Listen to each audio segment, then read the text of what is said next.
इन अड्डों पर सैन्य रसद की सप्लाई को पूरी तरह बाधित किया जा सके। हालात इतने गंभीर हैं कि हॉर्मुज़गान के स्थानीय अधिकारियों ने लोगों से गैर जरूरी यात्रा न करने की अपील की है। नागरिकों को हाईवे और प्रमुख सड़कों से दूर रहने की सलाह दी गई है, क्योंकि यहाँ अभी और हमलों की आशंका है। आप समझिए कि बंदर अब्बास आखिर इतना महत्वपूर्ण क्यों है। ईरान के सबसे बड़े सैन्य लॉजिस्टिक हब से फारस की खाड़ी में मौजूद सैन्य ठिकानों और ईरान के रणनीतिक द्वीपों तक सैन्य आपूर्ति का बड़ा हिस्सा गुजरता है। यहीं से समुद्री रास्ते के जरिए केश्म द्वीप तक हथियार, ईंधन और दूसरी जरूरी सैन्य रसद पहुंचाई जाती है।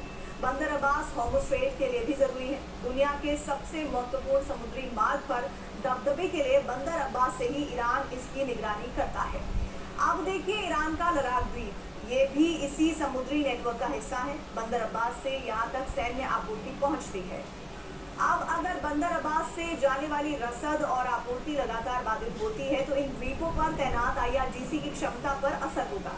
इसी आधार पर ईरानी सांसद अमीर हुसैन साबेती ने दावा किया है कि इन हमलों का मकसद आगे चलकर इन द्वीपों पर ग्राउंड ऑपरेशन का रास्ता आसान करना हो सकता है।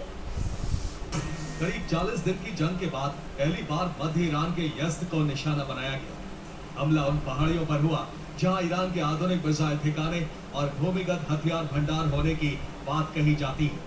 यानी अब निशाने पर सिर्फ तटीय इलाकों की रसद नहीं, बल्कि ईरान के बहुत अंदर मौजूद रणनीतिक सैन्य क्षमता भी है। अमेरिका ईरान के हमलों के टारगेट बदल गए हैं।